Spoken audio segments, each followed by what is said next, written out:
Guys আমরা আজকে fun করব ফান বিশাল ফান। আজকে দেখবো এই ঠাকুমার ঝুলির মতন ব্যাগটার মধ্যে কি আছে। আজকে আমি একটা হোয়াটস ইন মাই ব্যাগ। একদম একদম একদম বলতে বলতে আমি এখন ট্রেনে চলে যেতাম। আর Madhumita where is your bag? Here is my bag. বাচ্চা মানুষের বাচ্চা ব্যাগ। সত্যি কথা বলতে কি জানো, একটা কথা বলি তোমাদের, আজকের দিনে দাঁড়িয়ে না সোশ্যাল মিডিয়াতে কোনো কিছু পোস্ট করতে ভীষণ ভয় হয়, বিশেষ করে কাছের মানুষদের সাথে।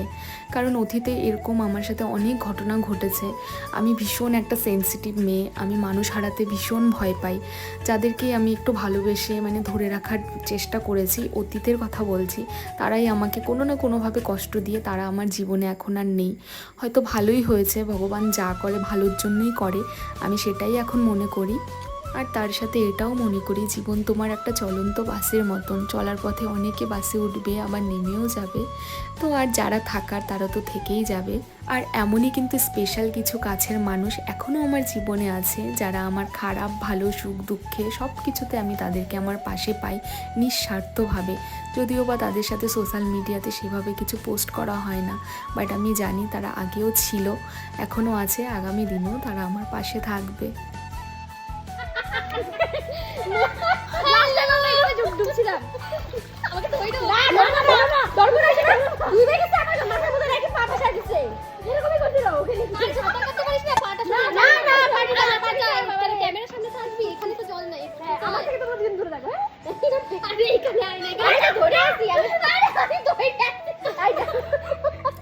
যাই হোক, অনেক কথা বলে ফেললাম, ব্লগটাকে আর বোর করব না। আমি শুধু এতটুকুই বলবো, তুমি যদি অন্যের ভালো চাও, ভগবান তোমার ভালো করবেই করবে। সো আমরা যেহেতু অনেক সকাল সকাল চলে এসেছিলাম, এখানে একটু ব্রেকফাস্ট করেই আমরা সুইমিং পুলে নেমে গেছি। আমাদের সাথে একটা বাচ্চা